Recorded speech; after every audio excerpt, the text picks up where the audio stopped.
Welcome to the Building Texas Business Podcast, where we share stories of leadership, innovation, and success from business leaders who know what it takes to build great organizations.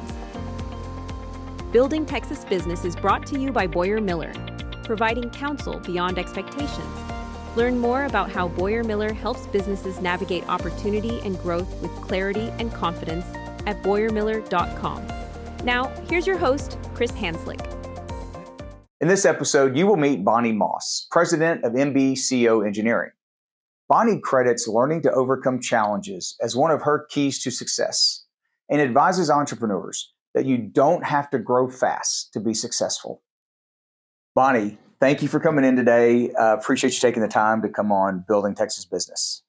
Thank you for having me. It's a pleasure to be here. So let's start. So MBCO is a company that you founded. You're the president and CEO of. Tell us what's the company do? What's it known for? Well, the company is a civil engineering company, and it's not just engineering; it's surveying and subsurface utility engineering.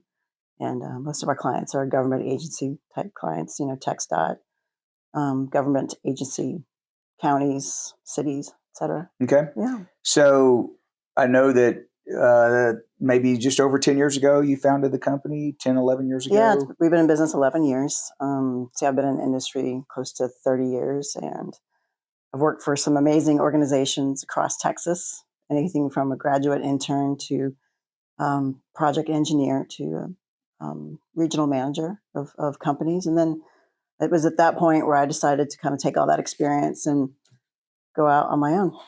So yeah, let's talk about that, right? Okay. What was the inspiration or the motivation to take that step? Because it's not an easy one to actually go on your own and try to do something yourself. I think that I always had it in my head, but for the longest time I couldn't get around the details. And I had been in the industry long enough where I saw different things, worked for many different people where I thought, yeah, I like this for this company, love that, don't like this. And so I wanted to combine all those ideas and just create it the way I wanted to. And I didn't even really think about it, quite honestly. I just kind of did it. Yeah. And sometimes ignorance is bliss, Well, yeah, there's a lot of that. And the next thing you know, we're signing a lease to an office. And then it's real. And then It's very real.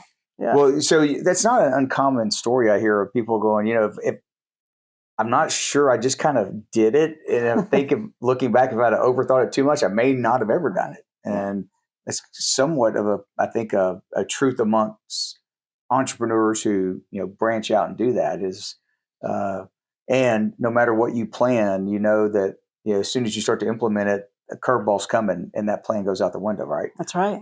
Yeah. So did you have partners in the very beginning? Because I know you do have some partners in the business now. Yeah, I had partners at the beginning, which helped. Each person had different expertise. And then we still have partners now. Okay. So let's talk about you. So you branch out, you start this business. How have you been able to kind of go from just being an engineer and maybe a manager in a company to actually the owner mindset with doing the things you have to do to kind of lead and grow a business that's yours? You definitely have to change your mindset. And I feel like I can say for myself personally that a lot of that comes from a lot of failure. Yeah. When we started, we did, we're the engineers, we know how to do the projects. So we do the projects and then we know how to deliver the projects. And then all of a sudden it's the engineer turned business owner happens real quick. You learned. And oh, wait, I meant to invoice for my services, And so we send out the invoices and, they'll pay soon. Well, 30, 60, 90 days, there's been no payment. It's like, oh my gosh. Then we quickly learn about accounts receivable. Right. And then, then you learn how to read your profit and loss statement. And that takes a long time too. So it's an iterative process, I'll say. For sure. Yeah. So you've grown this company now, you and your partners. You mentioned in the intro the kind of the different business lines. What do you feel has been some of the biggest lessons learned as you've grown from failures or mistakes or some of the success stories that may have come around? Yeah, so a lot of that I will use my surveying one is make sure you hire very slowly. Okay. To grow that and control your costs. Because it's real easy to, like I said, in surveying, we're buying trucks, we've got our logo on it, we're excited, we're spending lots of money on GPS units, and then all of a sudden it's taking a long time to get paid. So just if I had to do it over again, maybe just slow it down just a little bit. And yeah. So you talked about hiring slow. Have you developed any systems within the company to make sure you're following a process in the hiring and recruitment kind of phase to be better at your hit rate, if you will, right? Because you're never going to be perfect, Right. but you can. I believe you can have some processes in place if you really know your organization and the core of the type of people that work in it. Then you should be able to implement that into the hiring process so that you're getting the kind of people that are going to fit. Yeah, absolutely. And that also is an iterative process. Yes. Like, you don't know what you don't know. My business partners make fun of me because I say that a lot. So it's at the beginning, yes, let's hire, let's fill the seats and let's go, go, go. And then all of a sudden, why is everybody leaving? Well, maybe you didn't have the right fit. And the culture didn't fit. So the first thing I think is just really establishing those core values. And once you do that, that's kind of like your Bible. That's what you use to hire and fire. And I hate saying firing, but truthfully, you do everything by your core values. Yep. And so once we put that in place, the hiring became easier and the attrition rate became lower. So. It's funny you say that. We actually use the phrase here, we hire and fire from culture. And for us, right, culture is about your values, because those are behavioral kind of standards in our mission, which is kind of what we stand for. But you try to find people that fit it, and then, but if they don't, after a while, then maybe this isn't the right place. That's right. But you learn as you go. You learn as you go. That's right. Well, so I'm curious, what's your experience been in your role leading this company? Because most people I talk to talk about the difficulty of the people issues and the challenges that maybe you didn't anticipate before you started your own company. And how have you kind of learned to deal with those to kind of keep the momentum going forward, keep kind of a positive mindset within the company? Yeah, it's all about finding the right people. If the attitude is right, you can find a place for them. Good to Great, that book. Right. The bus thing. The right people on the bus. Right people on the bus. If you got the right people on the bus, you can find the seat for them. Right. And don't be afraid to change your organizational chart. Yeah, I like that. So I guess what was the circumstance that I guess presented itself where sounds like you changed your organizational chart to fit the team you had? I don't really know exactly specifically. Like recently, I hired somebody right when we started the company. She's been with us since almost the beginning, and huge thinker.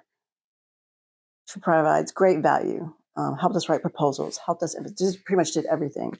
And recently we were like, well, we need some help on our operations side. So now we're putting her in the operations role because she's really good with having those conversations, the uncomfortable conversations with people. She has no experience on doing the COO position, but yeah. So it's things like that. Okay. Yeah. Just being a little bit of intuition, right? Intuition. Oh, yes. And adapting to situations, being able to just move. And sometimes you have to write that plan, develop the plan, and realize this is a horrible plan. Let's just throw it away and let's just start over again. Right. So being able to do that and not feeling bad about it. Right. That the first time when my plan failed, I felt horrible. I'm a horrible business owner. Oh, I don't know what I'm doing.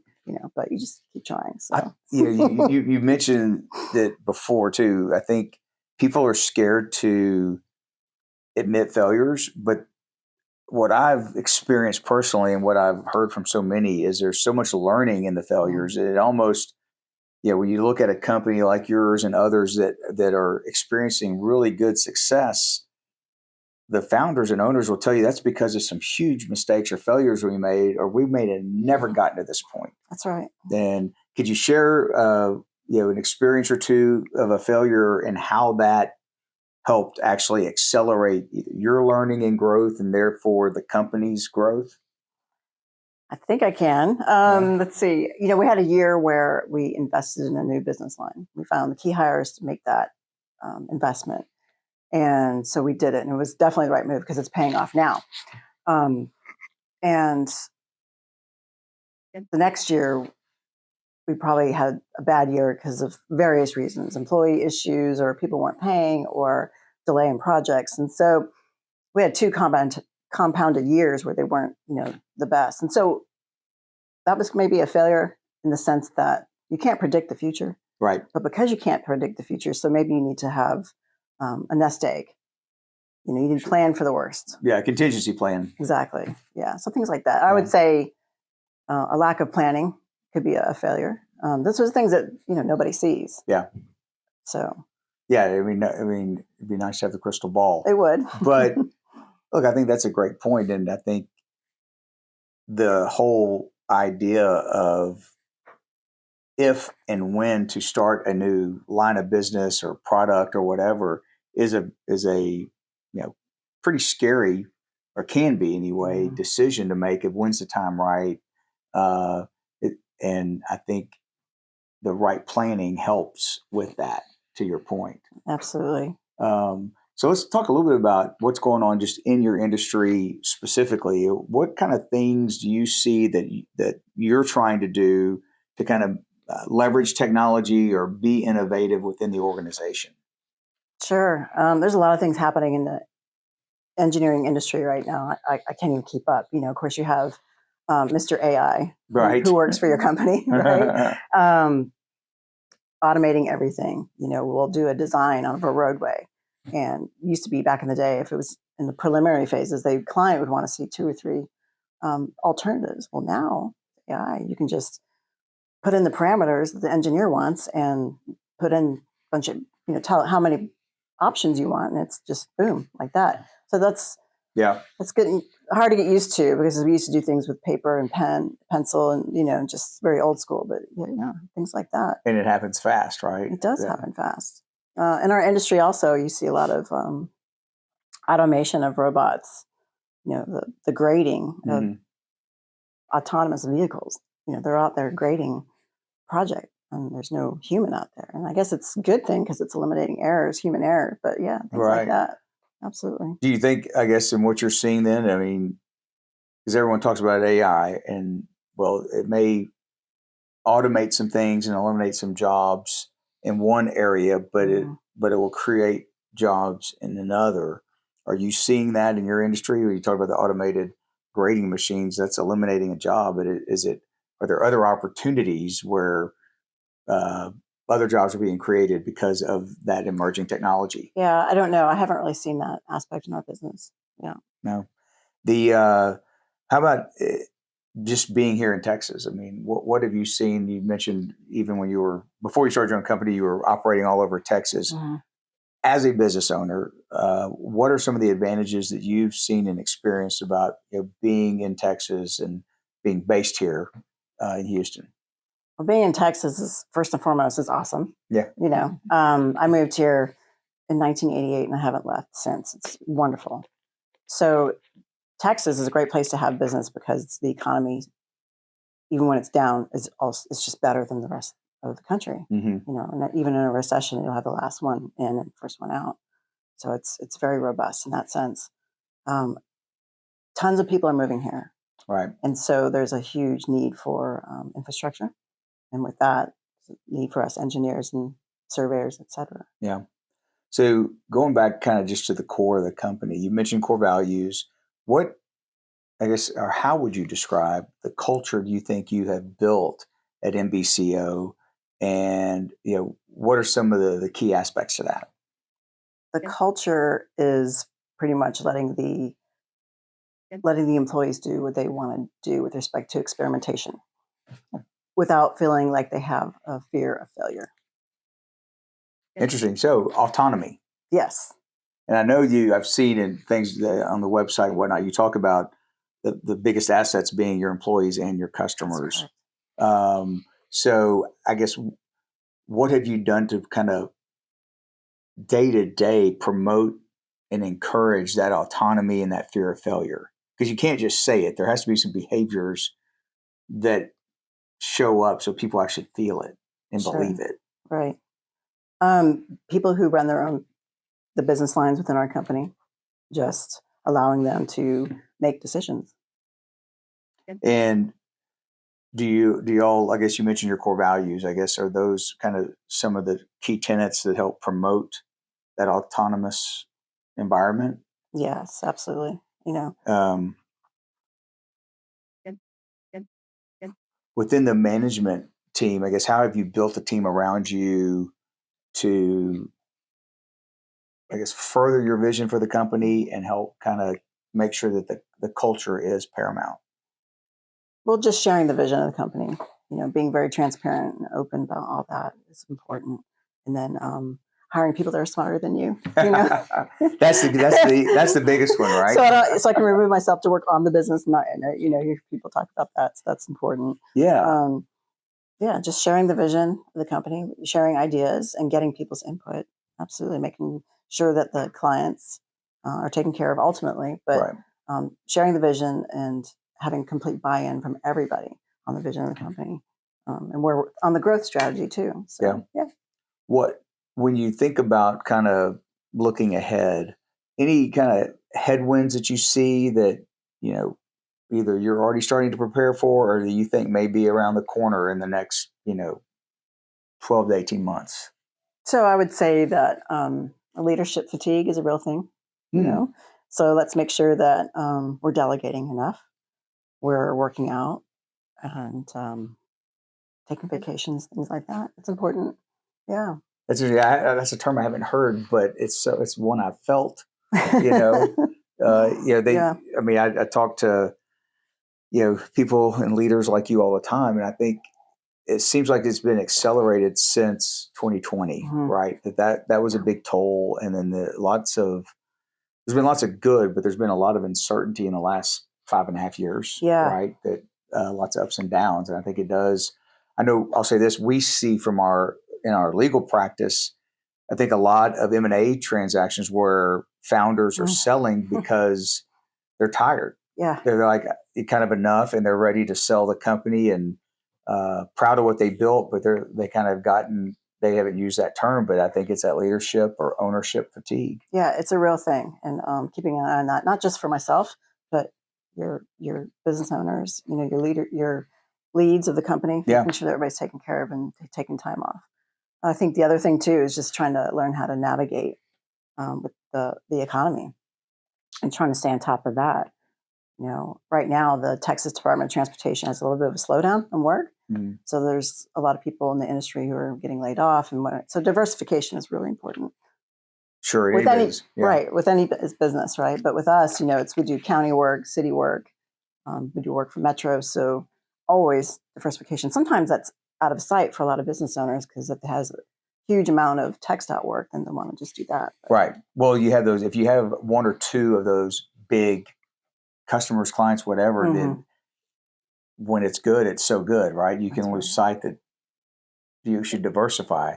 I would have to think, especially dealing with governmental entities, because things can get hung up. They're completely out of your control, right? Because of a budget or a vote needing to happen, or things that I'm sure can be frustrating. Yeah, absolutely. Yeah. So that kind of leads me to, thinking about overcoming challenges and in leadership. I know just from what I've read, you overcome a lot of challenges in your life to get to where you are today. To the extent you're willing to share, but how do you think some of that has helped shape you as a person and as a leader? Yeah, so I would say it's a kind of a scary thing too, because most engineers they're very conservative and avoid risk, very risk averse. Right. So with my background being kind of different, and I'm very not risk averse. I'll say that, and that's exciting. It can really advance you forward and be an outside thinker. You can, but I think that it can also scare a lot of people too that you're working with. They're like, what is she doing? So yeah. Well, but I'll say not most, but lots of entrepreneurs are chasing an idea, and I've heard plenty of them talk. I mean, at some point they need some structure around them, right? Because just being the visionary all the time, while the company needs that to actually grow and scale, you've got to have some structure and some balance, right? And if you don't have it, you said earlier, hire people smarter than you. Mm-hmm. So how has that dynamic worked inside the companies to allow you to really be you, but while you're learning to go, okay, yeah, I need to have some structure around this, or delegate to your partners or others? Absolutely. That's why I work with people, a lot of great people who do like structure, and they're very good at implementing the structure. And then that's where it comes to helping them out and having them have the buy-in in the company and the vision, allowing them to do what they do. So you as a leader, how would you say, well, first, how would you describe your leadership style?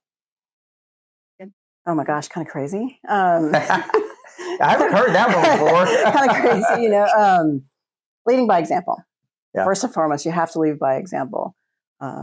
Really know you can have bad days, but really try not to let anybody see it. Just, if you need to have a bad day, just go in your office or work from home, that way. Take a walk. Take a walk, take a breath. The leadership is learning to listen and don't talk. Yeah. Or talk less. Yeah. Be a very good listener. It's so important. Well, they say we got 2 ears and 1 mouth for a reason. That's right. I almost said that, right. Well, look, I could, from my own experience as a leader, I think it's challenging because so much of what you do, people are looking to you to hear vision or direction, which is good and has its time. But then I think in order to develop a good vision and direction, you have to listen. So, not within the organization, but I think outside too. What's going on in the market? What are your customers saying? What are they needing? To kind of information gather. Yeah. Right. I think it's also observing people, paying attention. It's you can walk by somebody's office or cubicle and see that they're like something's not right, and just having a good pulse and just paying attention. That kind of making. I think we've heard a lot about it, but it's bringing empathy into the workplace, right? And emotional intelligence about people, which I think is a good thing. I think it's great that in the last 5 years or so, there's been a lot more written and spoken about it because there's less of a stigma about it now. That's right. Right. So you said you're a crazy leader. I have crazy ideas, and But how do you feel like your leadership or style has evolved since starting the company into where you are today? Well, it's pretty much just, again, let people do what they do, who do it well. I think at the beginning, we were really hyper-focused on having this engineering fun company. While I still feel that's important, we've grown. Yeah. So, lack of better words, learning how to be less of like frat house and more of a business, a little bit more serious, a little bit more structure. It's easy to do when you're 7 people. Yeah. Let's end of the day, let's have a bunch of beers and go crazy. No, we're going to have fun, but a little bit more structured and stuff. So that we're more in growth mode. So with that, you have to have a little bit more structure. So. When we work, we're going to work, and when we're going to play, we can play. But let's not mix it. Be careful about mixing it too. Exactly. Right. Yeah. So I guess when you think about going from 7 people in the growth, I guess, what kinds of things have you had to implement to make sure that you had the people focused and that the company was set up for success with that growth? That's a great question. It hasn't been easy. It's every time we grow by increments, things have to change. So what we've put in place is just more processes. We're not perfect there yet, but definitely more processes. Any examples that you can share? Or? Yeah, we have a project, and sometimes we would just, let's get going on the project without paying attention to, and it happens with a new business, budget, scope, fee, everything. So now we have a way where we do our scope and our fee and proposals and how we invoice and all those things. A project management checklist. So checklists are huge. And one of the things I hear too, I think, as you're starting, you just want business, right? And so you'll kind of take anything. That's right. And then you have to learn the discipline of, well, is that the right project for us, or can we actually make money? I mean, we can do it, but can we make money doing it? And those are 2 different questions. Oh my gosh, yes. And learning the difference is like the difference between life and death. That's right. So I guess is that kind of where the processes and the checklist have come in to help you and your team just differentiate between those two? Oh, absolutely. I mean, when we first started, it was just the Wild West, and we were, taking everything in, every project. Of course, that's what you do, right? And then now that we have these processes in place, like a checklist for project. How we had the project kickoff meeting, Yeah. and then looking at past projects. Did we make money on this type of projects for this client, et cetera? And so, yes. So in the military, they call them after action reviews, and that I find it for us to be one of the hardest things we do, because you get a deal done and there's others waiting. Especially if you're lucky, and the hope is where you have enough of a pipeline, it takes a lot of discipline to go, yes, we have to get on to the next deal, but we also need to pause to look at what just occurred and what did we learn. Right. Yeah. So that's when your project closeouts. So we developed a process for that.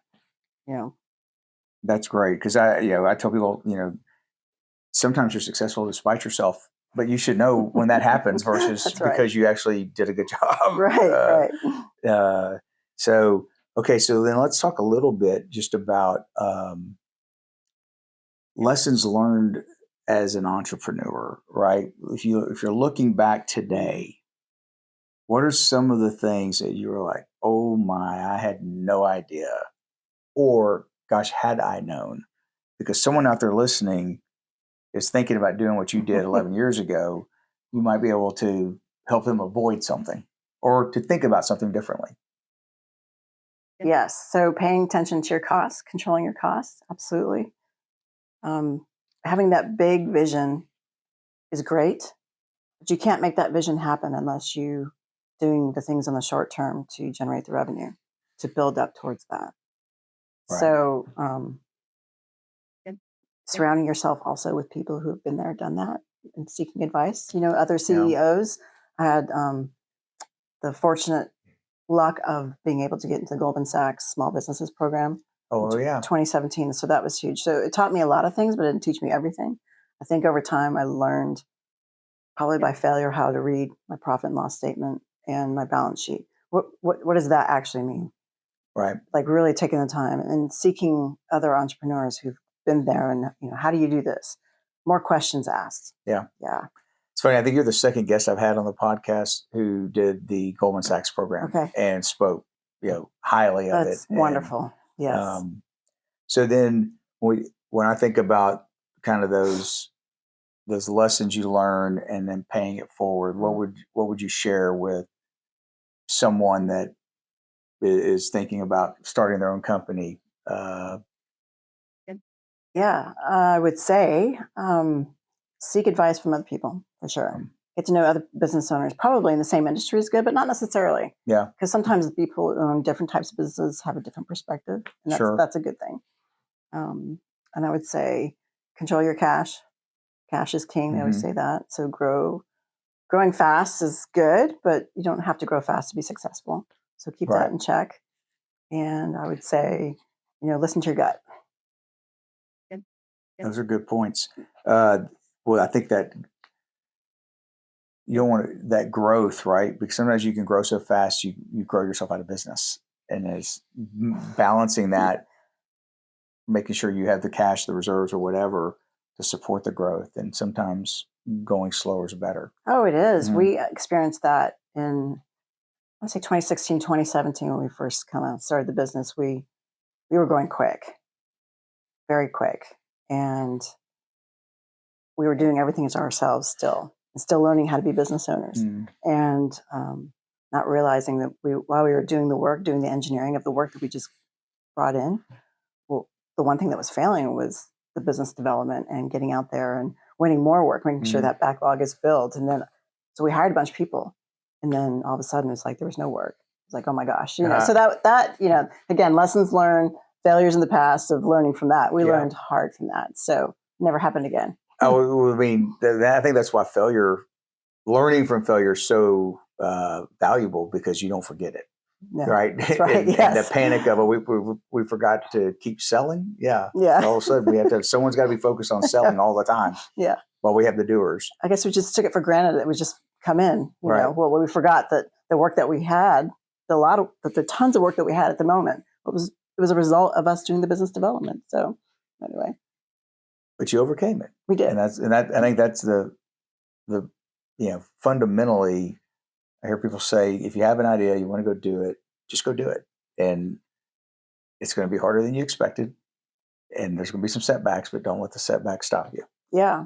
It's like the what's the big man's name? The Virgin Records. What does he say? He says, "Screw it." Branson. Branson, yes. Richard Branson. Screw it, just do it. That's his motto. So that's good. But got to keep that in check too. He's probably under the definition of crazy leaders too. Probably. There you go. So you mentioned that 1988 you came to Texas. You haven't left. So what are some of the favorite things you like to do for just enjoyment, personal enjoyment in Texas? Well, when I first moved to Texas, this was the greatest place ever. You find work and fun. There's lots to do.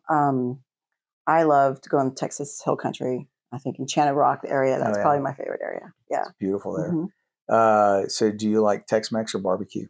Tex-Mex. Okay. Yes, absolutely. I love it.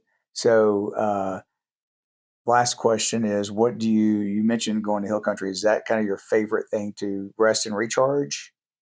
Or do you have something else where when you just Bonnie needs a moment to recharge so she can get out there and do it again? Yeah. So I used to do that. I used to do the Bonnie retreat and go out to the Hill Country, but no, not so much. So most recently I've explored cruises. Okay. Being right here at Galveston, you can just drive down there and jump on one, and it's great.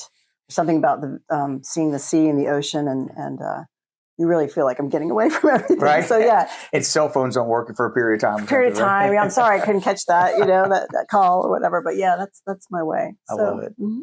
Well, thank you for taking your time to come on. Of course. I loved hearing your story, and congratulations on all the success. Thank you for having me. It's been a pleasure. Yeah.